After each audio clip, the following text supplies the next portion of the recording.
Hey, Coach Ken Kreitzer, Cam Vets Media, good to see you. Final practice of the season out there today. How'd it go? It was a little chilly, you know. The guys didn't even notice it. They were very excited about the ball game coming up. They always are about the CIC games, and they were focused. They were sharp as far as assignment goes. They're still we throw some tough situations for them to handle during practice, and hopefully it'll be a little bit easier in the ball game. And yet they've had opportunities to sort of sift through the smoke and mirrors and see what where they got to take their path to the ball. And I was pleased with what they did today. Very good. Now, we had a chance to meet the prospective Navy quarterback at the media day. Xavier Arline is going to become a Marine officer after graduation. He's run for 1,000 yards. He's got 7 touchdowns. He can throw the ball. What do you think about Xavier Arline? What are some of the challenges? We played against Xavier my first year at Army, and he came in as a true freshman. And in the second half, I thought he did a great job on hitting a 11-yard gain on a keep, and then he came back and got a 52-yard gain on the next play. So this last season, he broke a couple of runs and got good gains. So I've got great respect for Arline. I think he's a good runner, and you can go back and you can look at some touchdowns that he threw in the past, and you've got to be able to respect that from him as well. And he's a guy that has had 4 years now running this offense. So he's one that we're going to have to do really well against. But I'm not sure that he's the only one. I think there'll be several quarterbacks that could possibly play in this ball game, and defensively you got to prepare for all of them. And that's what we've tried to do over the course of our preparation for Navy was go through and get ready for which quarterback would be in the ball game and what he does well. How about their running backs? They got a sophomore fullback, Texa. He's got 700 yards this year, 6.2 yards a carry, 5 touchdowns. A couple of others. What stands out in their running backs? Well, I think he's solid. I think Tessa's a guy that they trust to run the football or be able to catch or be able to block and protection. All those things he does well, and I've got respect for him. I think he's been a guy that over the years is probably in high school probably played both ways. Has a great instincts for the game, and one that when he gets in an open field, it won't be easy to bring down.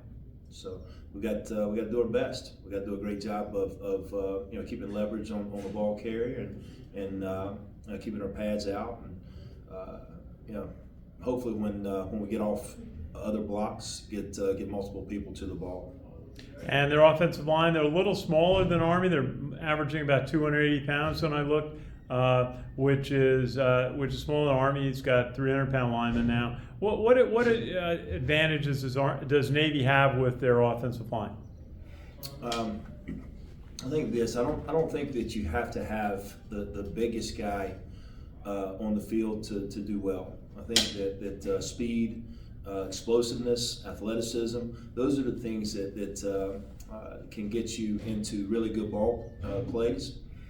But I think this offense that they run under center is one that is forgiving as far as being able to play against the larger defensive linemen. I think it's one that if you can get your pads up underneath the other guy, then you got a chance to win in this offense. They'll run the tracks to the next level, and when they get to the next level and block linebackers and safeties, that's when they're really good. So I don't know that the biggest guys always get to the next level as well as some of those smaller athletic guys. Just maybe a final question. You got a bunch of seniors. We just talked to Quinn Hammonds. We've been talking with Jabari Moore. He's going to play, I think it's 55th game for Army on Saturday. Darius Richardson, we're going to talk to some of the others.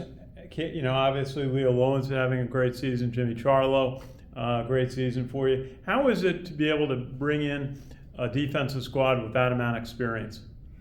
I thought going into the season, I thought the experience was going to be something that benefited us. And we hit a tough schedule and didn't always come out on the right end of the score. But I thought the guys never gave up. I think they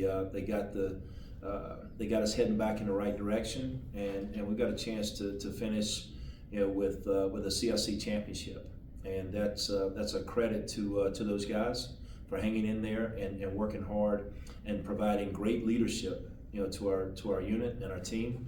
And as earlier in the season, we were really trying to play a lot of guys on defense because we got a lot of seniors, and those seniors will be gone next year, and you'd like to have some guys coming back that have a little bit of experience, and that's what we did earlier in the season with some guys that have a great deal of potential, but maybe not quite as sound or as consistent assignment-wise as the older guys. So we'll hang our hat on those older guys this ball game, and hopefully they take us where we want to be. Thanks, Coach. Ken and Go ahead, guys, on Zoom. Hey, Coach, Ken McMillan from The Record. Hey, Ken. Nate, SMU kind of bottled up Arline and the team a couple of weeks ago. Did you pick up anything from that game that might be useful? SMU was incredibly athletic. I think they've done a tremendous job of shaping the roster into going in and playing in the ACC. I thought a lot of their athletes were quick, great change of direction, explosive, outstanding pass rushers, and that's going to be a team that as they go into the ACC, they're going to give other teams fits. And to compare Navy against SMU, I don't know that's something that I really want to do. I think that you can go back and you can look at maybe Notre Dame a year ago and see how well Navy did in that ball game and almost winning. So we're not going to overlook anybody, but also looking at some of the things that SMU did. I think from an athletic standpoint, I thought they were outstanding, and from a scheme standpoint, we looked at every team that Navy played against, and there's a lot of different things that we took a look at in preparation for this game. Nate, is there a comfort knowing that Navy's offense has kind of remained the same in recent years, and so there's a familiarity? No, there's not, and I'll tell you why. I think when you get up underneath center and run the option, you can attack someone downhill in the tackle box fast. You got offensive linemen firing out with their pads low, and they're attacking fast. The quarterback can either hand it off and then come off the edge and attack you with the ball, or he can pitch it out on the perimeter, or he can give you a play action and throw the football downfield. So all of those things are hard to defend, and when you could get any one of those on any given play, you got to be right. And so whether they're under center, I believe that we'll see some of that, but I also think that we'll see them in a gun at times, and we've prepared for both. So I think there are certain plays we'll see under center, certain plays we'll see in the gun, and then there's a play or two that you'll see out of both formations. Is there? I assume you guys practiced against the triple option under center, prior to Coastal and probably somewhat during these 2 weeks. Is that help you guys because of what Navy runs? No, we didn't practice.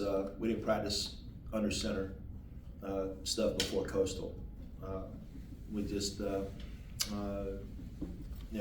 getting ready for Coastal. We relied on our scout team, and our scout team was in the gun, and that's what we used. Now these weeks after that ball game, yes, we sat down and our scout team did a great job of simulating the offense for Navy, and my hats off to them and the coaches that helped prepare them.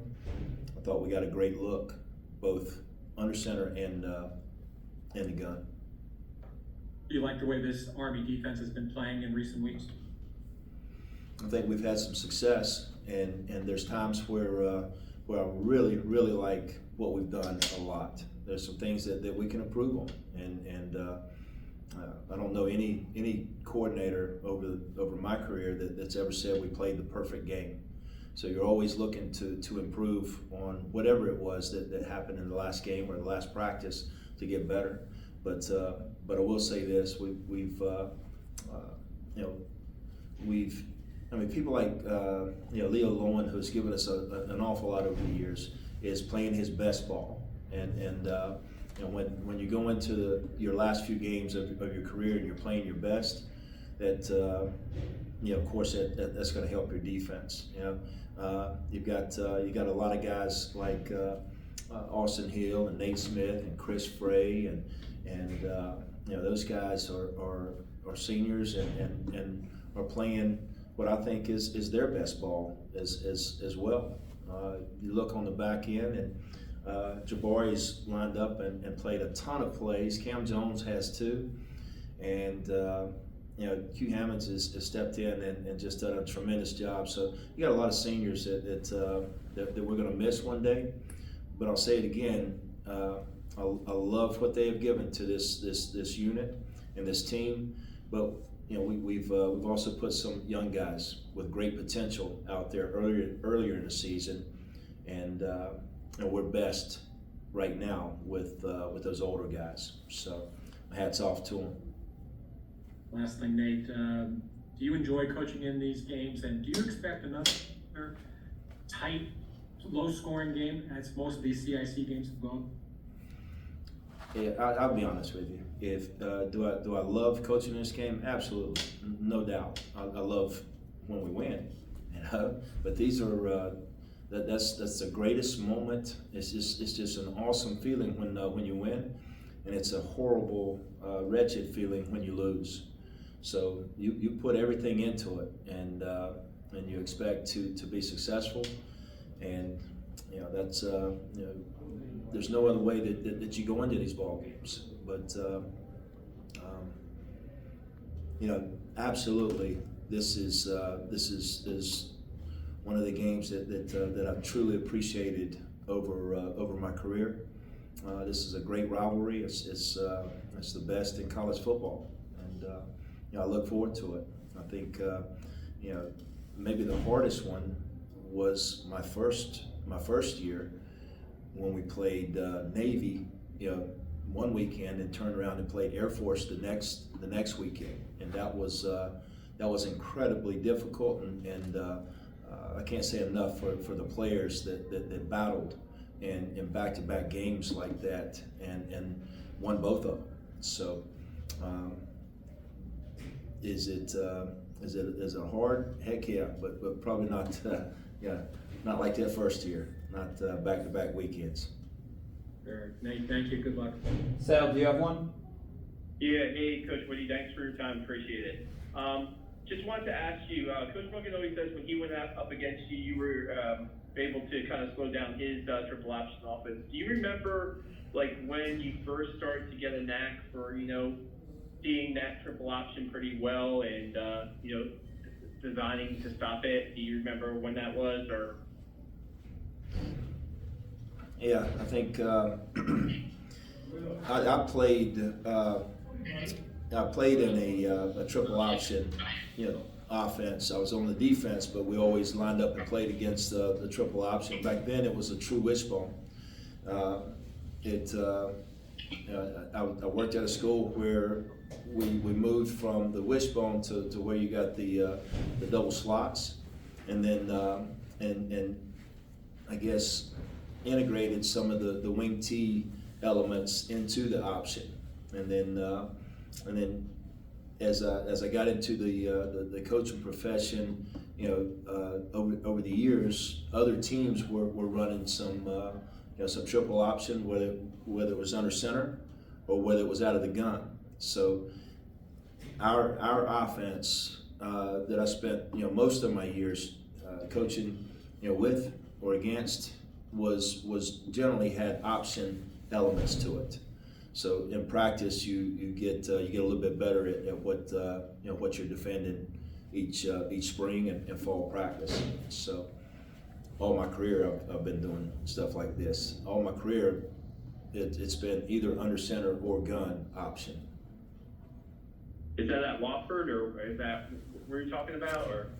Yeah, Wofford, and then when I was at App State, we played against some option teams, and of course Georgia Tech was an option team under Paul Johnson, so we got to see a lot of that.